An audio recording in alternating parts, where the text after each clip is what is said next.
नमस्कार, मैं हूं पुष्कर चौहान और इस विशेष कार्यक्रम में मेरे साथ जुड़ेंगी डॉक्टर रोहिणी घावरी।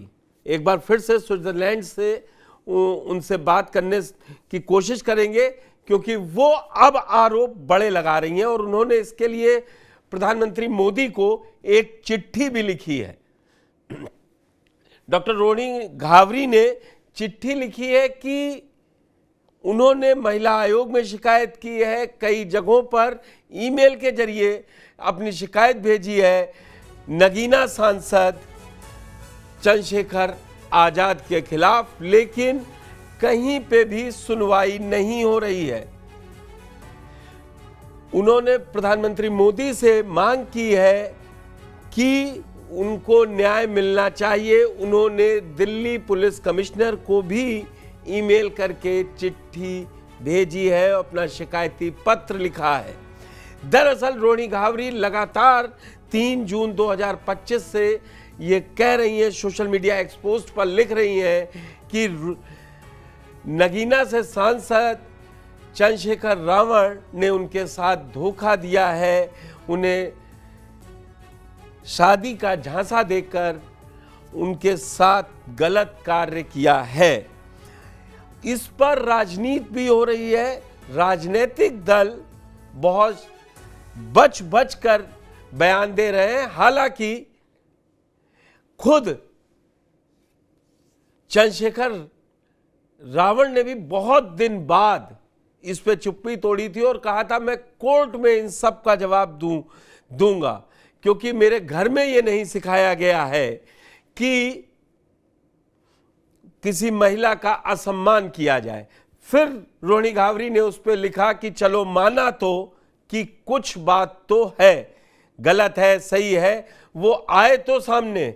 वहीं पूर्व सांसद और बीजेपी नेता ब्रजभूषण शरण सिंह ने जमकर चंद्रशेखर की क्लास ली। उन्होंने कहा कि जब मेरे ऊपर आरोप लगे थे, जब मैं कह रहा था मैं गलत नहीं हूं, तो वो कह रहे थे सामने आकर बोलना चाहिए, सार्वजनिक जीवन में इस तरीके की बातें नहीं होनी चाहिए। बड़ा बड़ा पाठ सिखा रहे थे चंद्रशेखर। अब चंद्रशेखर क्यों कह रहे हैं मैं बात करूंगा तो सिर्फ अपनी बात कोर्ट में रखूंगा।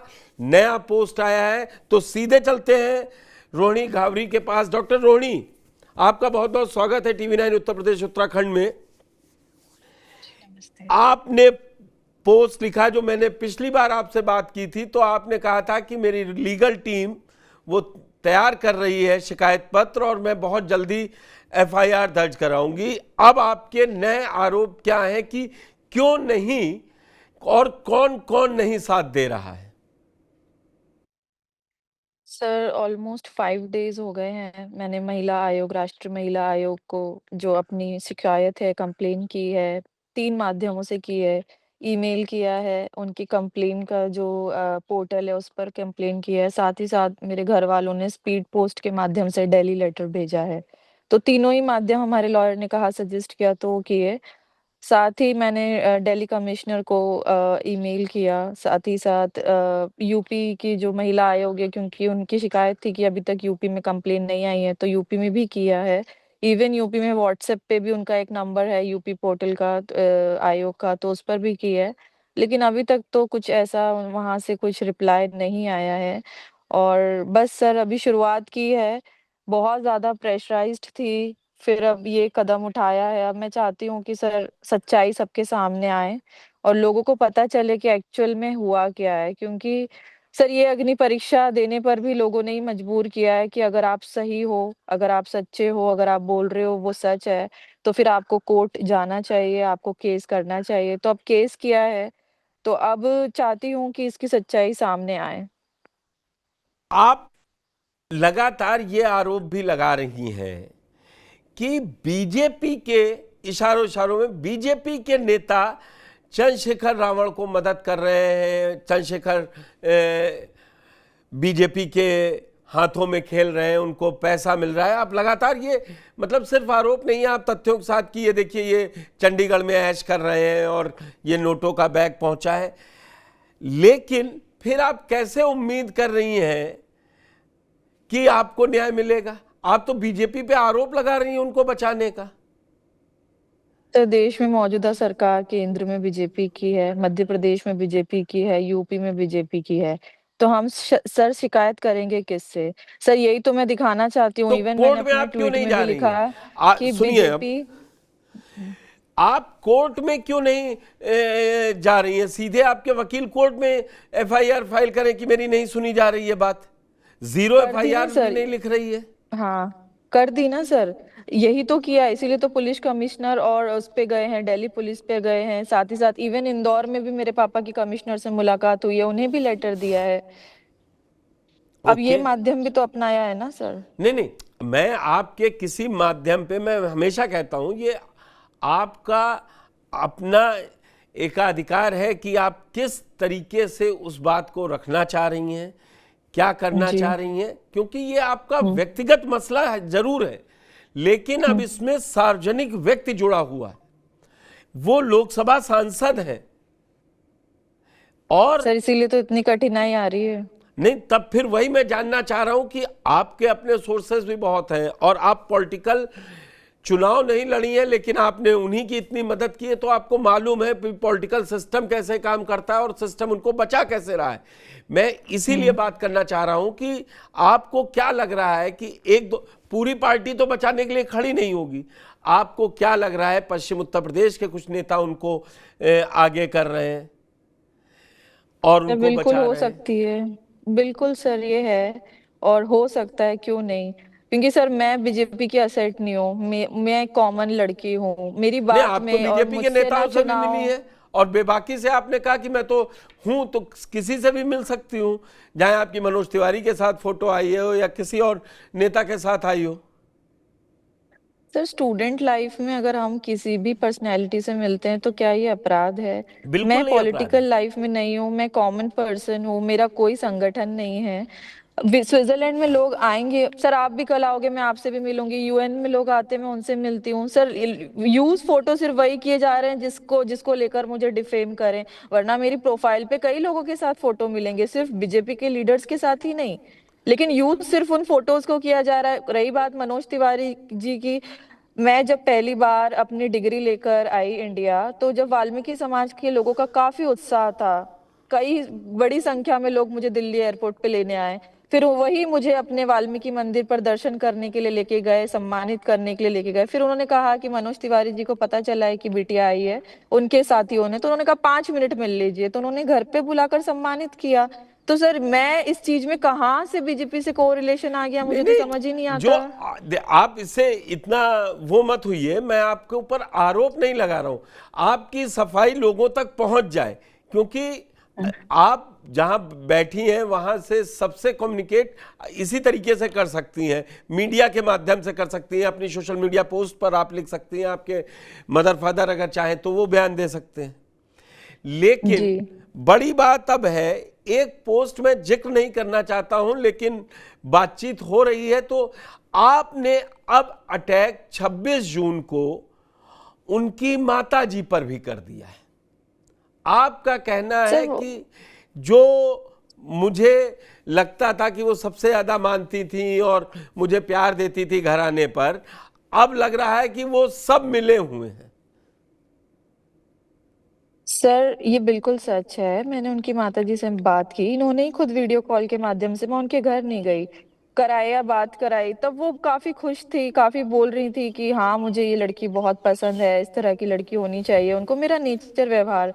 फिर मैंने कई लोगों के मुंह से सुना कि जब भी वो घर जाते थे तो वो यही बोलती थी कि भाई हमारा लड़का तो बहुत जल्द विदेश जाकर एक अच्छी जिंदगी जीने वाला है, उसे बहुत अच्छी लड़की मिली है, पसंद हो। तो सर इतना क्यों नहीं किसी ने ये बताया कि ये सारी चीजें, इसके पीछे की स्टोरी क्या चल रही है? सर मैं तो एक नॉर्मल लड़की, 27-28 साल की उम्र में मुझे जो दिखाया गया वही मैं सही समझती रही। अब इतनी दूर डॉक्टर बैठकर सर डॉक्टर अपने। रोनी, आप पीएचडी स्कॉलर हैं, पढ़ी लिखी हैं, उसका सम्मान अलग है, आप समझदार भी हैं और पॉलिटिकली आप एक कैंपेन चला रही थी उस समय, ठीक है, जी। इनके पक्ष में चला रही थी या दलित समाज के लिए चला रही थी, ये एक दीगर बात है।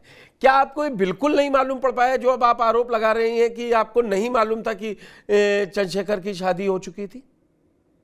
सर कभी बताने पता ही नहीं चलने दिया। सबसे पहले तो मुझे सोशल मीडिया से दूर रहने के लिए बोलते थे। कभी मुझे किसी से बात नहीं करने देते थे। जब मुझे पता कहीं से कुछ चलने की कोशिश भी होती थी तो उसको पूरा उस कहानी को घुमा देते थे। स्टार्टिंग में तो सर ये बताया कि एक लेडी लिव इन में थी, 6 महीने पहले मेरे घर आकर रहने लगी थी।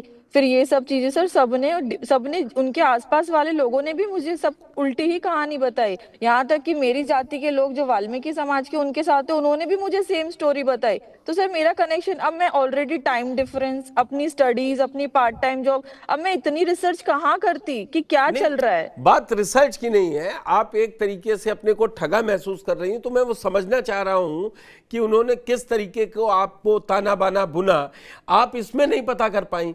अरे उनका जब चुनाव हो रहा था तब भी आप साथ थी, शांत रही। और क्या आपको जब उन्होंने अपने एफिडेविट में पहली बार लिखा, सार्वजनिक तौर पर माना, तब पता चला आपको कि वो शादीशुदा है या उससे पहले मालूम पड़ चुका बिल्कुल था? सर, लीगली तो मुझे तभी पता चला और मैंने उस टाइम पे भी बहुत एक्शन लिया। इवन मेरे पास आज भी उस दिन के सारे मैसेजेस होंगे कि मैं कितना ज्यादा एग्रेशन में। लेकिन चंद्रशेखर पूरा चुनाव छोड़ के मुझे मनाने में लगे हुए थे। उनके दिमाग में ये चल रहा था कि अब ये मुझे छोड़ देगी, अब इसको पता चल गया है। तो मैं पूरा, जब मेरे सामने लेटर भी पब्लिक मीडिया के माध्यम से आया, उन्होंने तो मुझे भेजा भी नहीं। तो जब मैंने देखा तो सारी चीजें देखी, इवन प्रॉपर्टी को लेकर भी मैंने एक्शन की। आप तो बोलते हो कि बहुत गरीब परिवार से हो, तो फिर आपके घर में 20 तोला सोना कैसे आया? आपके घर में तो मैंने देखा कि खाने पीने की चीजों की भी दिक्कत है। तो कई चीजों को लेकर मैंने स्टार्टिंग में सर बहुत उस पे सवाल जवाब किए, सिर्फ इस पे ही नहीं।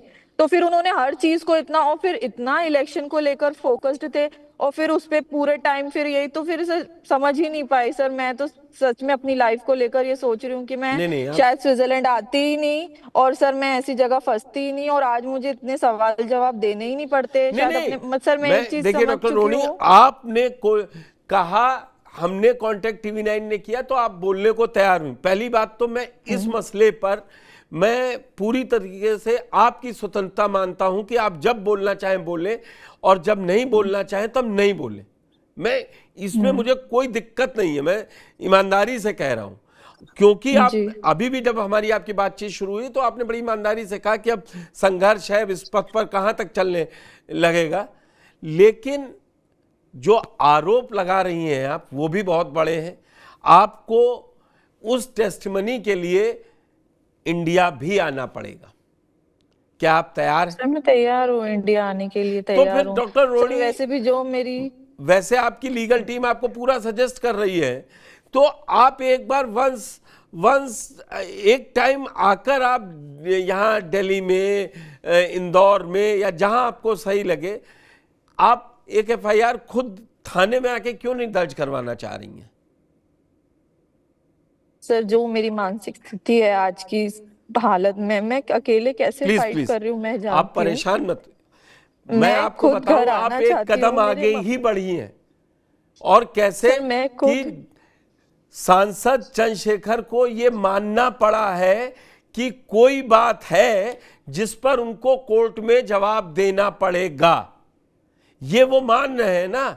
आप पहले कोशिश कर रही थी तो कहीं कोई वो नहीं ले रहे थे, आप कह रही थी, आप ही उनसे व्हाट्सएप चैट पे बात हो रही थी, या वो फोन नहीं पिक कर रहे थे, या वो आपको लगातार फोन कर रहे थे, दबाव डाल रहे थे। लेकिन अब उनको ये सार्वजनिक तौर पर मानना पड़ा है कि डॉक्टर रोहिणी घावरी के आरोपों का जवाब वो लीगल तरीके से देंगे और कोर्ट में देंगे। वो नहीं चाहते किसी महिला के सम्मान की बात है उस पर सार्वजनिक तौर पर बात की जाए। तो मैं भी उस एंटिटी को पहले से बना रहा हूं कि आप जहां तक बोलना चाहें बोलें, आप जो बोलना चाहें बोलें, आप पर यह दबाव नहीं है। मेरा सजेशन था कि आप इस बारे में सोच रही हैं क्या कि खुद आके इंडिया में ये लिखवाएं रिपोर्ट।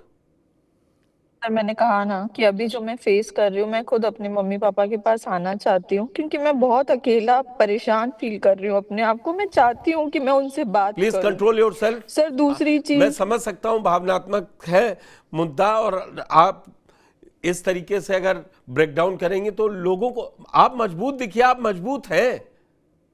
सर सब लोग यही बोल रहे हैं, लॉयर्स भी बोल रहे हैं कि मजबूत दिखो, लेकिन मैं इमोशनल पर्सन हूँ सर। जो चीज नहीं मुझे हर्ट बिल्कुल, हुई है वो मेरे इमोशंस जो झलकेंगे। ह्यूमन है सब उसमें बोलते, इमोशन है, जो ह्यूमन है यस जिसमें दिमाग है वो इमोशन है, इमोशनल है। एग्जैक्टली। कैसी बात आप कर रही हैं?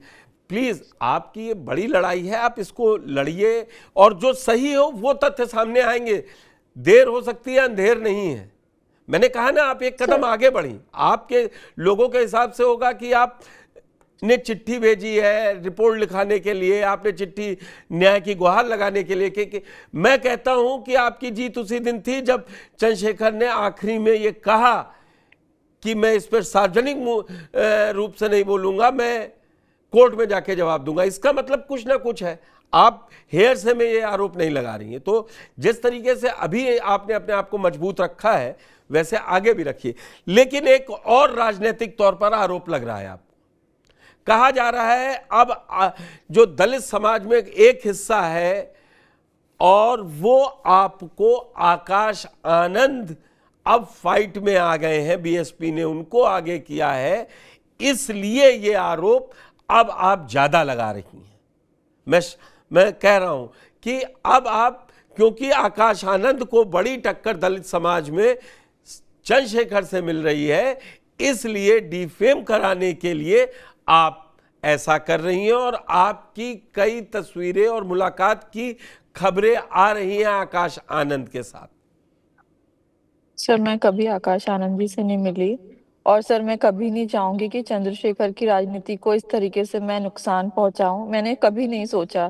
सर 2 दिन पहले मेरी जब बात हुई, वो व्यक्ति खुद मुझे बोल रहा है कि जो लड़की मेरी सफलता की दुआएं करती थी, दो जो दिन लड़की पहले मुझे आपकी यहाँ किससे तक, बात हुई? मतलब आप 27 या 28 तारीख, 26 या 27 तारीख की बात कर रही हैं, जून 2025?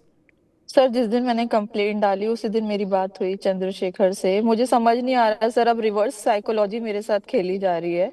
सर वो व्यक्ति बोल रहे हैं कि जो लड़की मेरी जिंदगी में मुझे यहाँ तक पहुंचाने में इतनी मेहनत कर रही थी, आज वो उसको ऐसा क्या हुआ कि वो ये सब कर रही है।